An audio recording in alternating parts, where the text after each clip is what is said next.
Hello everyone, আসসালামু আলাইকুম। Welcome to my new video. আমি আজকে মুরগির রোস্ট বানাবো। আব্বুদের বাড়িতে এসেছি, তো ছোট ভাই কয়েকদিন ধরে খুব পাগল করে দিচ্ছে, মুরগির রোস্ট খাবে। তো সেজন্য এই যে টাটকা ফ্রেশ কিছু রোস্টের মুরগি আমি রোস্টের মতো করে কেটে নিলাম পিস পিস করে। তারপর লবণ হলুদ মাখিয়ে নিলাম সুন্দর মতো। নিয়ে আমি তেল ভেজে নিব। কড়াইতে তেল গরম করতে দিয়ে তার মধ্যে একটা একটা করে আমি দিয়ে দিলাম। দিয়ে রোস্টগুলো লেগ পিসগুলো আমি সুন্দর মতো ভেজে নিলাম, লাল লাল করে ভেজে নিব। আমার রায়ানকে রেখে রান্না করাটা আমার জন্য অনেক টাফ হয়ে যায়, সেজন্য আমি এখন চাইলেও কোনো কিছু করতে পারি না। তো ছোটো ভাই বোন অনেক আবদার করে আমার হাতে রান্না খাবে, এই জন্য আর কি। তো তার মধ্যে আমি রোস্টের যে এক্সট্রা তেল ছিল ভাজার মধ্যে, সে তেলটা আমি দিয়ে দিলাম। তার মধ্যে দুটো তেজপাতা, পেঁয়াজ বাটা, রসুন বাটা, আদা বাটা সব কিছু দিয়ে দিলাম। দিয়ে মশলাগুলো সুন্দর মতো কষিয়ে নিচ্ছি। তার মধ্যে লবণ দিয়ে দিলাম পরিমাণ মতো, হলুদ গুঁড়া দিয়ে দিলাম পরিমাণ মতো, ঝালের গুঁড়া দিয়ে দিলাম পরিমাণ মতো। যার যার টেস্ট অনুযায়ী ঝাল দিবে। আমার ঝালটা কম হলে তেমন ভালো লাগে না, মিষ্টি মিষ্টি মাংসটা আমার অত পছন্দ না, সেজন্য আমি একটু ঝাল ঝাল করে তৈরি করলাম।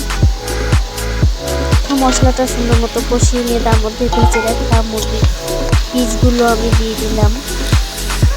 দিয়ে সুন্দর মতো কষিয়ে নিব। মশলাটা একটু বেশি দিতে হয় রোস্টে সবসময়। তো আমি এর মধ্যে একটু হালকা পানি অ্যাড করলাম, যাতে মশলাগুলো মাংসের মধ্যে ঢুকে যায়। তো তারপর কিছুক্ষণের জন্য 10-15 মিনিটের মতো আমি রান্না করে নিব ঢেকে দিয়ে। এই যে আমি এই রান্নাটা কিন্তু চুলায় করছি।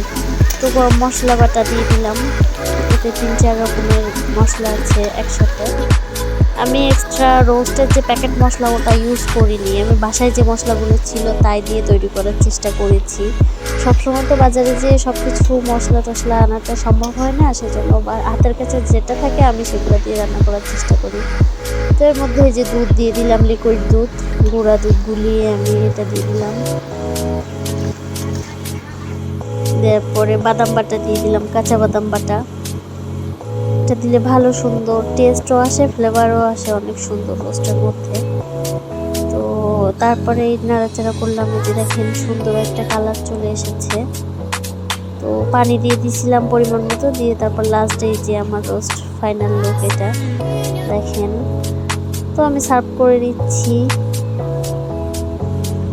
আমার 1-1.5 ঘন্টার মতো রান্না করতে সময় লেগেছে। তবু অনেক জুসি হয়েছে মাংস, ভেতরে হাড়গুলোও অনেক মচমচা হয়েছে, আমি কড়া করে ভেজে নিয়েছিলাম। ওই যে অনেক জুসি হয়েছে মাংসগুলো। ধন্যবাদ সবাইকে। আমার নতুন একটা ভিডিও দেখার আমন্ত্রণ রইল।